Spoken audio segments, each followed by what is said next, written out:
بات کریں۔ جی آغا السلام علیکم۔ علیکم السلام ورحمۃ اللہ۔ جی آغا، میں ابھی عمار نشوانی کی مجلس سن رہا تھا اور میں آپ کی بھی ابھی تقریر دیکھ رہا ہوں، اور ہاں، میں پہلے تو آپ کو بتانا چاہتا ہوں کہ میں آپ کا بہت بڑا چاہنے والا ہوں، خدا آپ کو ہندوستان سے عزت۔ ہوں۔ جی جناب۔ اور جی جی آغا، ابھی میں عمار نشوانی کی مجلس سن رہا تھا، لندن میں جو ہو رہی ہے، اور اس میں ہاں انہوں نے ایک جملہ کہا ہے کہ یہ جو شیعہ ہندوستان کے جو تلواروں جو آگ کے اوپر چلتے ہیں، ماتم کرتے ہیں آگ کے اوپر، اور جو تلواروں سے ماتم کرتے ہیں، زنجیروں سے ماتم کرتے ہیں، تو یہ جو ہے یہ بدعات ہیں شیعہ اسلام کی، اور یہ آپ کے اگر مرجع بھلے ہی اس بات کی اجازت دیتے ہوں، لیکن ایک جنرل پوائنٹ آف ویو سے یہ ساری چیزیں جو ہیں وہ بدعت ہیں۔ تو آغا اس کے اوپر آپ کیا کہیں گے اور اس کا کیا جواب بنتا ہے؟ یہ لوگ بھائی فتوے دیتے ہیں، ان کے پاس تو کچھ پتہ تو نہیں ہے ان لوگوں کو۔ بہرحال یہ جو بھی جزع ہو، بے قراری ہو، جس میں آپ کہتے ہیں کہ اس نے غم سے بے قرار ہو گیا ہے، تو اس کی بہت سفارش ہے۔ اہل بیت علیہ السلام کے احادیث میں، روایات میں، آج بھی میں نے حدیث پڑھی ہے، بے قرار ہونے کو اہل بیت علیہ السلام کے غم میں بے قرار ہو جائے، ٹھیک ہے نا انسان۔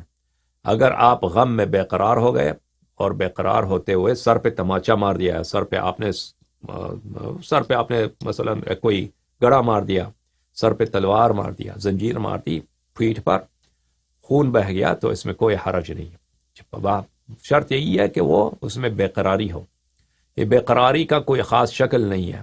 بے قراری آپ سینہ زنی سے کر سکتے ہیں، چہرے پہ تمانچہ بھی مار سکتے ہیں، اور اللہ آپ کا بھلا کرے پیٹھ پہ آپ زنجیر بھی مار سکتے ہیں، سر پہ تلوار بھی مار سکتے ہیں۔ یہ سب بے قراری کے مختلف، کہ غم میں کوئی شخص بے قرار ہو گیا ہے، بے قراری کے مختلف جو ہیں کیا ہیں، مظاہر ہیں، اطوار ہیں، اور یہ لوگ نہیں جانتے۔ یہ اب وہ سمجھتا ہے کہ دیکھیں، مثلا کہتا ہے کہ کوئی حدیث نہیں ہے کہ آپ زنجیر زنی کریں، تو کوئی حدیث نہیں، سینہ زنی کی بھی کوئی نہیں نا۔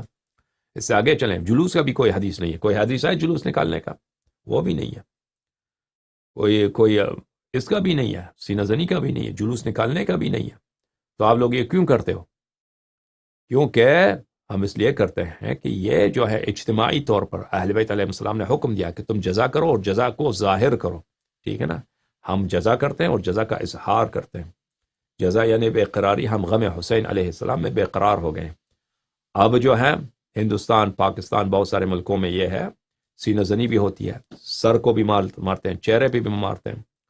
بہت ساری جگہوں میں ہے کہ وہ مٹی سر پہ ڈالتے ہیں نا، وہ بھی بے قراری ہے۔ اور قمع زنی ہوتی ہے یا زنجیر زنی ہوتی ہے۔ تو یہ سب ایک عام عنوان ہے جزا کے عنوان، بے قراری ہونے کے، بے قرار ہونے کے عنوان، یہ اس میں شامل ہیں۔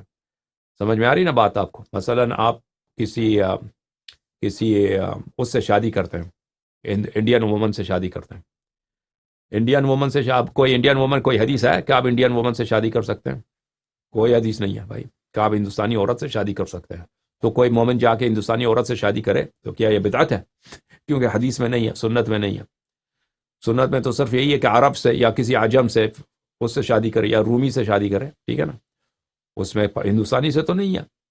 تو کیسے جائز ہے؟ کیونکہ ایک عام عنوان ہے کہ اگر مومن ہے، مومنہ ہے تو شادی جائز ہے، ٹھیک ہے، اس عام عنوان میں آ جاتا ہے۔ تو اسی طرح ٹھیک ہے، حدیث میں سینہ زنی نہیں ہے، سینہ زنی نہیں ہے، لیکن حدیث میں یہ تو ہے کہ جزا ہو، انسان بے قرار ہو جائے، تو ہم غم میں بے قرار ہو کر سینہ مارتے ہیں، چہرے مارتے ہیں، زنجیر مارتے ہیں۔